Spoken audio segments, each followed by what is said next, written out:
திரு மூர்த்தி அவர்களே,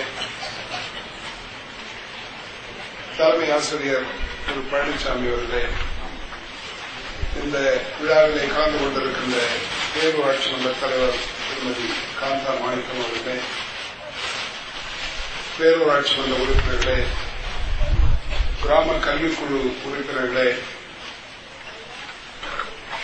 வருகை தந்துள்ள ஊர் பெரியவர்களே, தாய்மார்களே, ஆசிரியர் பெருமக்களே, மாணவ மாணவிகளே, அனைவருக்கும் வணக்கம். பேரறிஞர் அண்ணாவின் திருவுருவப் படத்தில் திறந்து வைக்கின்ற வாய்ப்பையும், அதேபோல் இந்த பள்ளியினுடைய இலக்கிய மன்றத்தை தொடங்கி வைக்கின்ற வாய்ப்பையும் தந்தமைக்கு என்னுடைய நன்றியை தெரிவித்துக் கொள்கின்றேன். தமிழ்நாட்டில் எனக்கு தெரிந்து முதலாக அண்ணாவின் 100ஆண்டு விழாவை தில்லையிலேதான் கொண்டாடுகின்றீர்கள். மகளிர் உயர்நிலைப் பள்ளி, அரசு ஆண்கள் உயர்நிலைப் பள்ளியில். ஆகவே 2 தலைமை ஆசிரியர்களுக்கும், 3 பெரியவர்களுக்கும், ஆசிரியர்களுக்கும், மாணவ மாணவர்களுடைய பாராட்டினை நான் தெரிவித்துக் கொள்கிறேன்.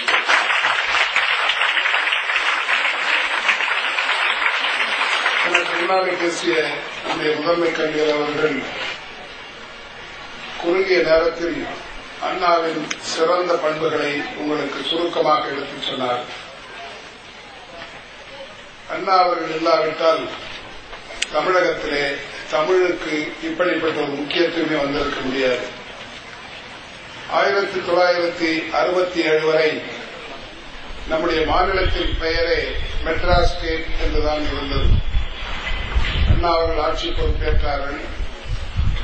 மார்ச் மாதம் 67ஆம் ஆண்டு அவர்கள் முதலில் கொண்டு வந்து நிறைவேற்றிய தீர்மானம் மெட்ராஸ் ஸ்டேட் என்பதை தமிழ்நாடு என்று பெயர் மாற்றம் செய்து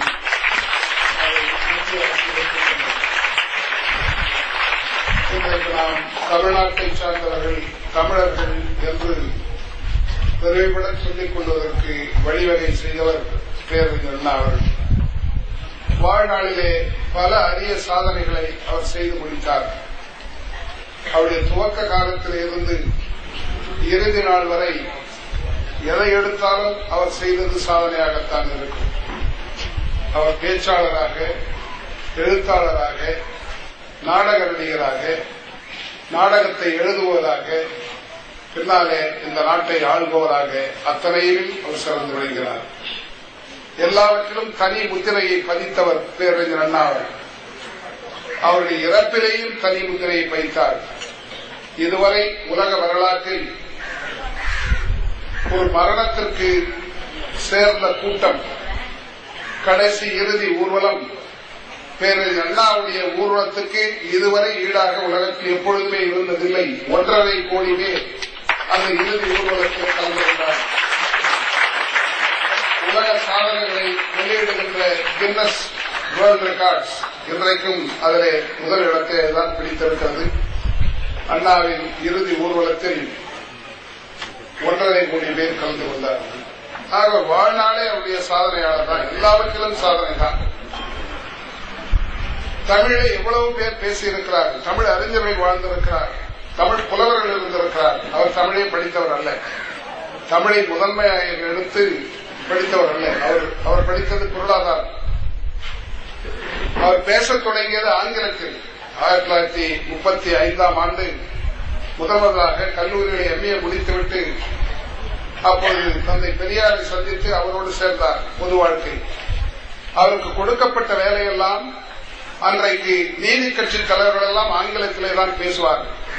அதை தமிழை மொழிபெயர்க்கின்ற வேலையைத்தான் அறிஞர் அண்ணா அவர்களுக்கு கொடுத்தார்கள். அதைத்தான் செய்து கொண்டிருந்தார். மொழிபெயர்க்க ஆரம்பித்து இவர் பேசுகின்ற மொழிபெயர்ப்பை பார்த்து இவரையே பேச சொன்னார். அதற்கு பிறகுதான் அண்ணா தமிழையே பேச ஆரம்பித்தார்கள். அதுவரை ஆங்கிலத்தில் மட்டும்தான் பேசுவார்.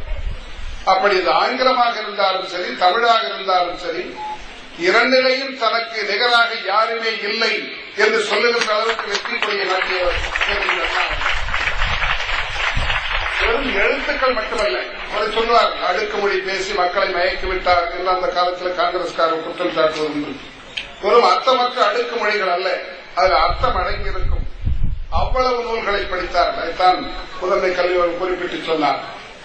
அவ்வளவு நூல்களையும் உலக நூல்களை எல்லாம் படித்து அதனை கொண்டு வந்து தன்னுடைய மேடைகளிலே தமிழ் மக்களுக்கு தந்தார்.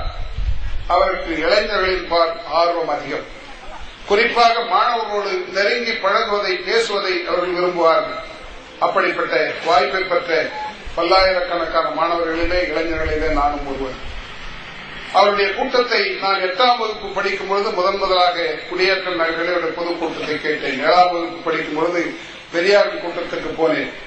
8வது படிக்கும் பொழுதுதான் முதலாக அண்ணாவுடைய பொதுக்கூட்டத்தை கேட்கின்ற வாய்ப்பு எனக்கு. அன்றைய முதல் நான் அவருடைய தம்பியாக மாறிவிட்டவர்.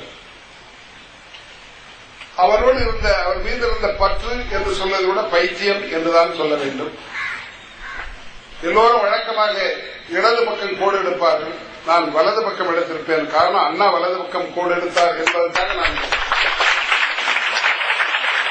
அதே மாதிரி பிஏ படித்து முடித்தவுடனே எங்கள் பகுதியில் யாரும் கல்லூரிக்கே போனது கிடையாது. கல்லூரிக்கு வருவதற்கு எனக்கு அவர்களெல்லாம் கலந்து பேசி என்ன படிக்கலாம் என்றே தெரியாத காலம். நான் இன்டர்மீடியட் முடிக்கிற வரை சென்னையே பார்த்ததில்லை. அதற்கு ஒரு ஆளை அழைத்துக் கொண்டு போனேன், காசு கொடுத்து அப்ளிகேஷன் வாங்கி வருவதற்கு. பிஏ படித்து முடித்த உடனே லயோலா கல்லூரியில் என்ன படிக்கலாம் என்று எல்லோரையும் கலந்த போது எல்லோரும் வக்கீலுக்கு படிக்கலாம், பிஎல் படிக்கலாம் என்று சொன்னார்கள். ஆனால் எனக்கு உள்ளூர் ஆசை, சிஎன் அண்ணாதுரை எம்ஏ என்று போட்டிருக்க. நான் எம்ஏ படிக்க வேண்டும் என்று அதற்காகவே எம்ஏ அது வீண்போக்கவில்லை. அவரை போல பேச வேண்டும் என்ற ஆர்வம் வந்தது. ஆரம்ப காலத்தில் எனக்கு ஸ்போர்ட்ஸ்ல அதிகம் அக்கறை உண்டு. ஸ்போர்ட்ஸ் அண்ட் கேம்ஸ் பேச ஆரம்பித்ததே 10ஆம் வகுப்புக்கு. அண்ணாவின் நூற்றாண்டு விழாவினையும் அதோடு வெள்ளி விழா காணுகின்ற அந்த நிகழ்ச்சியையும் ஒன்றாக சேர்த்து இலக்கிய மன்றத்தையும் துவக்கி வைத்து இங்கே பேசுகின்ற வாய்ப்பை தந்த நன்றியை தெரிவித்துக் கொண்டு நம்முடைய மாவட்ட கல்வி அலுவலர் மூர்த்தி அவர்களே, விழாவிற்கு தலைமையேற்றிருக்கின்ற பெற்றோர் ஆசிரியர் கழகத்தின் தலைவர் ஜெயபாலன் அவர்களே, தலைமை ஆசிரியர் மூர்த்தி அவர்களே, வருகை தந்துள்ள இந்த குழுவின் உறுப்பினர்களே, பேரூராட்சி மன்ற உறுப்பினர்களே, பெரியவர்களே, ஆசிரியர் குழுக்களே, மாணவிகளே,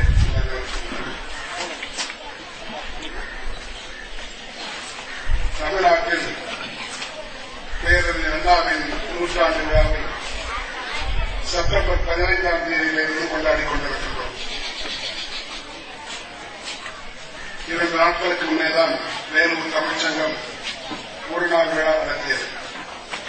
இதுவரை எனக்கு தெரிந்து எந்த உயர்நிலை மேல்நிலைப் பள்ளியிலையும் பேரறிஞர் அண்ணாவின் நூற்றாண்டு விழாவை கொண்டாடியதாக தெரியவில்லை. அநேகமாக நீங்கள் தான் முதல் முறையாக கொண்டாடியிருக்கிறீர்கள் தமிழ்நாட்டிலேயே. ஆகவே உங்களுடைய தலைமை ஆசிரியருக்கும், ஆசிரியர் பெருமக்களுக்கும், மாணவ மாணவிகளுக்கும், பெற்றோர் ஆசிரியர் கழகத்திற்கும் என்னுடைய பாராட்டுக்களையும் நன்றியையும் தெரிவித்துக் கொள்கிறேன்.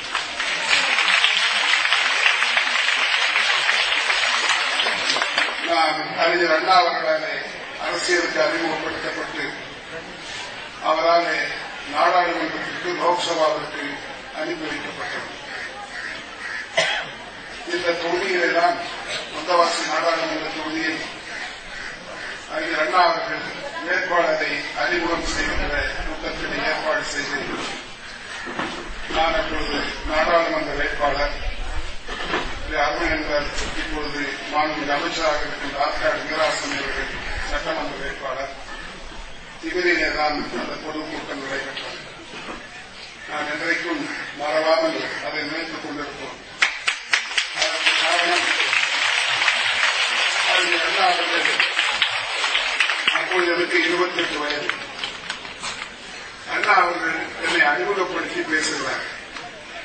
என்னையும் திரு வீராசாமி அவர்களை, வீராசாமி அவர்களை குறிப்பிட்டுவிட்டு என்னை பற்றி அவர்கள் சொல்லும் பொழுது, நான் தம்பி விஸ்வநாதனை பாராளுமன்றத்திற்கு நிறுத்தி வைத்திருக்கிறேன். அவர் MA BL படித்தவர், என்னை விட அதிகம் படித்தவர் என்று அண்ணா என்னை அறிமுகப்படுத்திய